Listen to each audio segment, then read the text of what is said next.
Top Med Talk.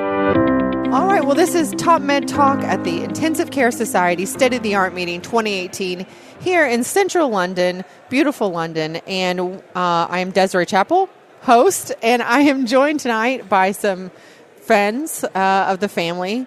We have, of course, the editor-in-chief, Monty Mythen. Hello, hey, Monty. Desiree. How are you? Great. And then I'm taken, of course, by our wonderful friend, Mike Grocott. Mike, hi, Desiree. How are you? I'm very good. Good to see you. Good. So we're excited to talk to you. What I was noticing that you look a little bit more pale than what we're used to seeing you, and it's probably because you're not feeling bad. But you haven't probably been exposed to the sun lately. Is that? I have not been exposed to the sun as much as normal. No, that's correct. But you've been on the water. I have. So it's. What are you driving at? Where have you been, Mike? Tell us about it. I've just come back from a trip to Antarctica. With that Denny. would explain it. Yeah. Yes. Oh, okay. Well, how was that for you? It was extraordinary. I was working, just to emphasise. Sure. But it was exceeded all expectations. Hang on. People have been bursting out in laughter listening to this at the moment. Go on, working. 8 lectures, 40 minutes each. Okay. What do you call I was going to say, how many days? How many crews? I was on intensive care for the weekend, or at least half of it. Very good. In 10 days on the ship. Wow, that's a lot. So one lecture kind of a day. 40 minutes rough. a day. Was that? 40 minutes a day, yeah. I hate that. What, every day? No, not every day. 8 out of 10. So you were sunning. Oh, wait, no, you weren't sunning, but you were laying out on the deck of the boat, just hanging out. It was a little cold. So what were you lecturing on? What's the deal? What did you do? So the expedition was an Australian anaesthetic conference. Focused around extreme medicine of various types. So we were lecturing on various aspects of the Extreme Everest project, and then various other anaesthetic, perioperative medicine, rehabilitation type issues, and a couple of new talks for me. So I talked about the opioid epidemic in the States, which is relatively fresh to an Australian audience, and about Tom Cream, who we can come back to. Oh yeah, I'd like to know more about Tom in a second. So, Mike, can you expand? This is the sort of conference that I'm interested in, obviously. Tell us a little bit more about how many people were there. Yeah. How'd you get there?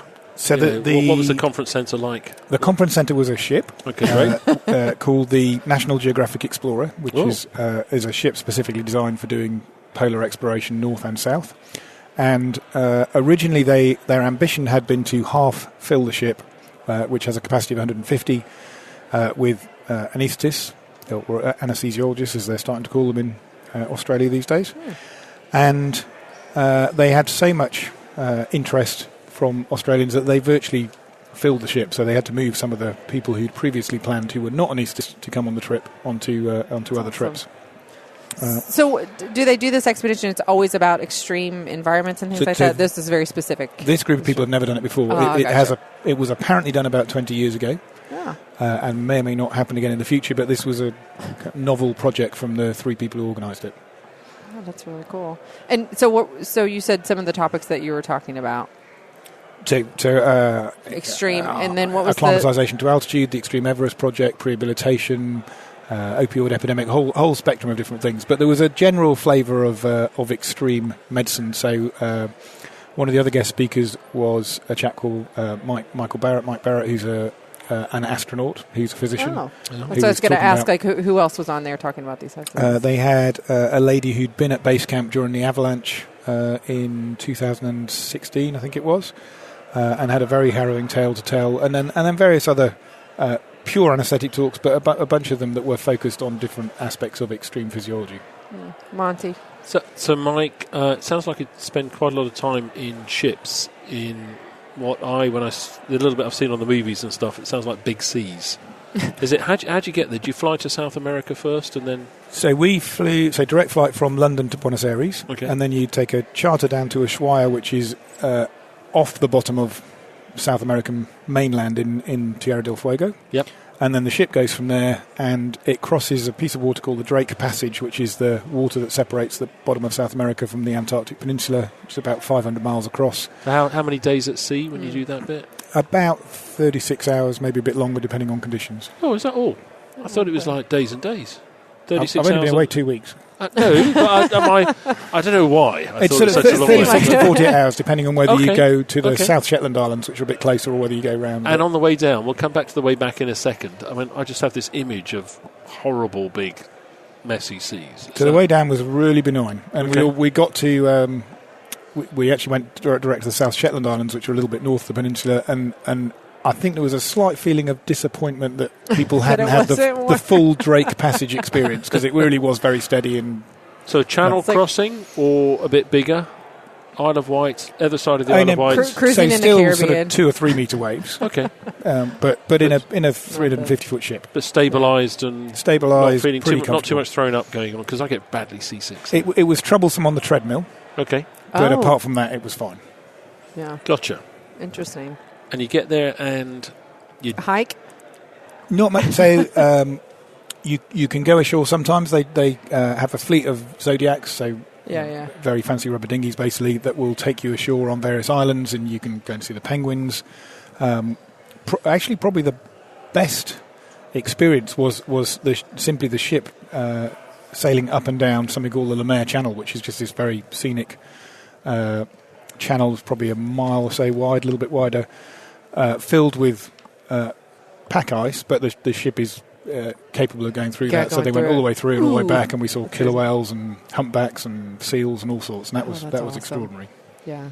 Did you do any photography? Get some good pictures of that? I only took about 2,500 shots, and that was at the low end. There were people taking 10,000. Oh my god, that's hilarious. So, come on. no, go Desiree. No, Go I was ahead. just going to say, so next, so you spent some time there and lecturing on and off, or were you only lecturing when you're at sea? No, lecturing on and off every day, Okay. and then visited a couple of islands. We had one, so it's basically it's an ice-enabled ship. So one stop where they simply drove into an ice sheet, which came about a third of the way down the ship, and they were able to open a side door and everybody get out and walk around. And we did a bit of skiing, and went to only one habited place, whereas an old British Port Lockroy, so an old British Antarctic base, a very tiny little place, and then we headed back. How was it on the way back? We have a question over here. Dr. Down's woken up. Sorry. You should introduce yourself, Jim. I'm Jim. I work with Monty and previously with Mike. In fact, we were appointed to the same job, but he left. I'm being stupid. This ship was doing something else, or was it just a kind of a holiday with a lecture on it? I mean, So with it's a a good question. conference. So What is the? It's a cruise ship, Right. and you kind of go, well, it's a cruise ship. Why do they call it an expedition?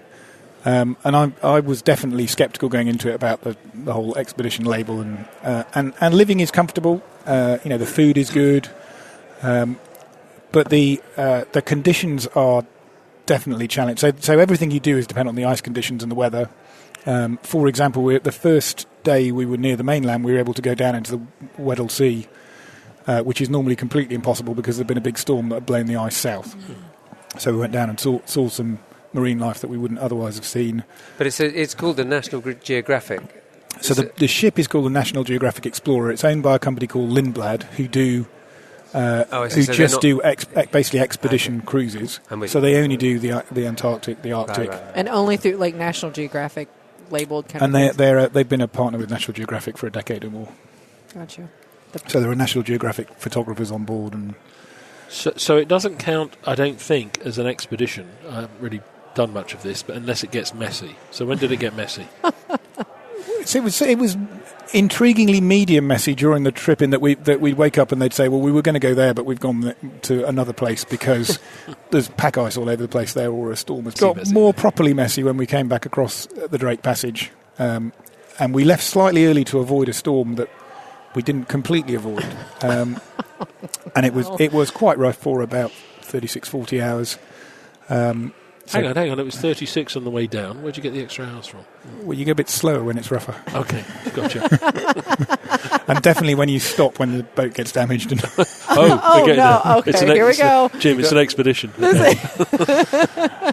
yeah, I was also sceptical of that. So that what were the appellation. waves, the size of the waves? So up to 15 metres, more typically 10 to 12 metres. What? Oh So on the bridge... 15 metres. Meters, yeah. How high do you think it is? 50. We're in a big...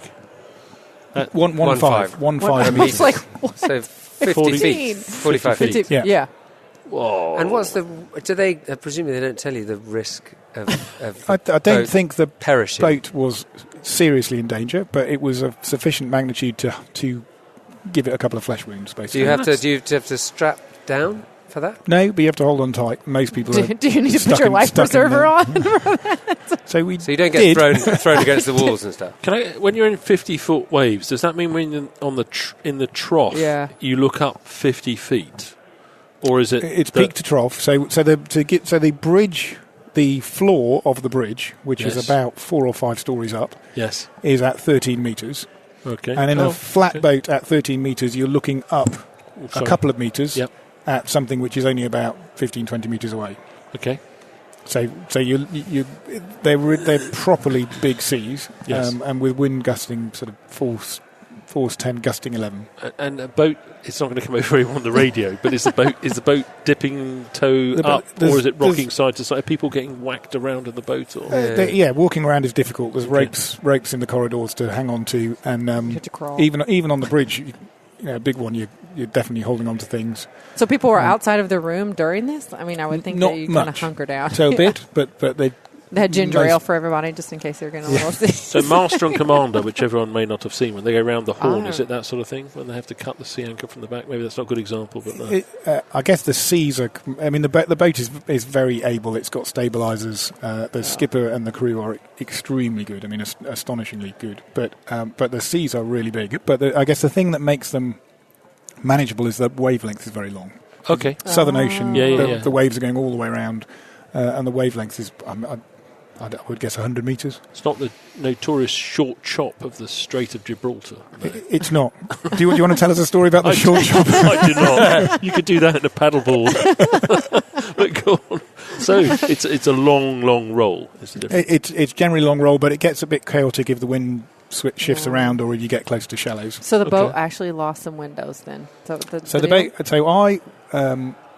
Hopefully not your room. Woke up to have a couple of people knocking on my door saying, you probably should put your life jacket on and get dressed. Because they'd been a deck down and they'd basically opened the door to... They'd heard a crash and a scream, opened the door to their cabin and saw 2 virtually naked people almost covered, not covered in blood, but with blood around and about 2 or 3 inches of water coming down the corridor. Ooh. Oh, jeez. Now, as it turned out, that was because the wind. So the windows are about a metre square. Scene. Titanic. It's not Titanic. Not quite. That's what I was thinking. The windows are about a metre square, and 3 of the windows had blown in, and consequently, people had been asleep or trying to sleep in bed, and almost naked, dressed. I think I would have been dressed fully. Were hit by a shattering window, which is made of safety glass, but a shattering window, and then a large amount of cold water, and then the suspended ceiling as it fell down. Ooh. So they've got proper minor injuries with suspected fracture, some lacerations. A little bit of surgery was required when we got to land. Okay, Jim, so expedition? I would never doubted it. I did, but not so much at the end. So now you have what another are the delegate lecture. fees? Couldn't possibly comment. But I mean, people must pay an awful lot of money to go, do they not? You don't know. Would not be able to disclose the type of... Sorry. You can look it up, though, can't you? You can look it up, and I think it relates to the study leave allocation in some Australian hospitals. Do they go to do they do a different type of extreme thing? No, it's not unique, but they don't think it's been done for about 20 years. And it's a one-off. It is a one-off. Okay. So the next one you do, you'll be able to actually give a lecture on this extreme environment. I doubt they'll get back to Antarctica again that soon. They're going to kick us out in a minute. No, 2 minutes on Tom Crean. Great guy. Legend. Okay, any more? So I know about Tom Crean because of you, Monty. I have no idea who this person is. We have our meeting in Dingle. Yeah. And there's a village called Anaesthesia. And Tom Crean was born just outside Anaesthesia in, I think, 1877. Yep. And long story short, but ran away, joined the Navy, sailed to Australia and New Zealand. Him to go, actually. But, go on. He let the cow into the potato fields. Potatoes very valuable in Ireland at that time. Moving on. Got in trouble. Turned up in a small port called Littleton in New Zealand at exactly the same time as Scott turned up with the Terra Nova. And joined, I hope I got the right bait for the right expedition. There's a lot of, but essentially someone on that ship who'd been a long-standing troublemaker got into a bit of a fight, ran away. They had a vacancy for an able seaman, and all of a sudden Tom Crean was going to Antarctica, and that began a career which spanned being with the last party that turned back with Scott's expedition. So Scott's expedition that got to the pole a little bit later than Amundsen, huge disappointment, and in fact the guys who went to the pole all died. Crean was in the last party that turned back before that, and was involved in a rescue, then had to walk for 18 hours, 35 miles on his own. He volunteered to do the walk, didn't he? To rescue one of the guys then. Was then actually worked with Scott on ships for a number of years after that, and ultimately ended up on the Shackleton expedition. And so, they become icebound, they go all the way around to close to the peninsula. The ice gets smaller and smaller, they take to the boats, they get to Elephant Island. At Elephant Island, 6 of them get in a boat, including Crean and Shackleton. They get to the most extraordinary boat journey over a couple of weeks to South Georgia, which is 800 miles away, in this tiny 23-foot boat, the James Caird. Yep. And they arrive on the wrong side of South Georgia, which was a feat of navigation in itself. And then 3 of them, who the only 3 who are basically still standing, which is Crean, Worsley and Shackleton, cross the island actually at an extraordinary pace. So there's a great IMAX movie with Stephen Venables, so British Everest summiteer without oxygen, Reinhold Messner, absolute legend of high altitude mountaineering, and Conrad Anker, who's the American that found Mallory's body, who tried to replicate the journey and took 3 days. So they finally did it in 36 hours. Well, they had a bit of a move at the top, didn't they? They jumped off down a big slope and slid for They took off their top coats and decided to see if they could. Yeah, I'm glad they had top coats. and then there's the narrative that plays out after that of rescuing the other 3 that had come in the boat with them that were by this time incapacitated, then going back to Argentina, and over multiple attempts rescuing the group on Elephant Island, and then I guess the very interesting post story of everybody coming back, some of them going off to war and dying. Because they were there during the First World War. Yeah, they left just after the start. Yeah. And in fact, Churchill, who was the First Lord of the Admiralty, said, crack on and go. Yeah. And then they came back, and a number of them died from a variety of things, and Tom Crean was notable for coming home, settling down, getting married. He had 3 daughters, one of whom sadly died, and lived to a ripe old age running the South Pole Inn. Yeah, on a school, where you can go, and if you go in there, all the memorabilia's there. A lot of the Hurley photographs, the original Hurley photographs are there, and the person who is behind the bar does a great, about 3-4 o'clock every day, does a great Guinness. Truncated account. He does a great Guinness as well, does a great truncated account of the whole Tom Crean story. He actually sadly died of a burst appendix, believe it or not. After all of that, he burst his appendix. He was taken in, nothing against Cork Hospital, well done all. I think he went to Cork eventually, having gone a bit further in, and died of a burst appendix.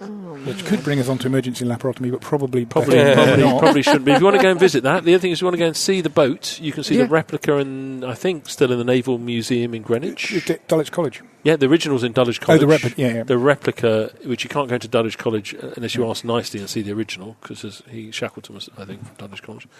But you can go into the Naval Museum at Greenwich and see the replica, and it's astonishingly small, because they basically put a whole load of rocks in the bottom to ballast it, and then they put over the boat, they put a skin over it, and then they put a sail up, and navigating without any nav aids, they managed to hit the 3 sextant shots in 2 weeks. Exactly. Amazing.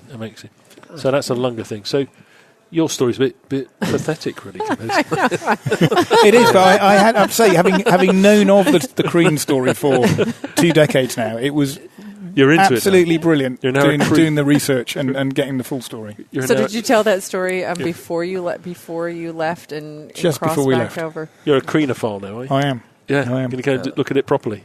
Yeah. Good man. All right, guys. Well, thank you so much, Michael. Thank you so much for sitting down with us. I'm glad you're here safe and sound. No worse for the wear. Jim's got to be a bit quieter next time. He was a bit set of. You promised you weren't going to say anything. Couldn't stop myself. Thank you very much. Cheers, all. Thanks so much. Thank you. Thanks for downloading and listening to Top Med Talk. Don't forget to find us on social media. We're on Twitter, Facebook, Instagram, even got our own YouTube channel. Whichever your favourite social media feed is, we're bound to be there. Find us. Also, subscribe to this podcast so that you never miss an episode.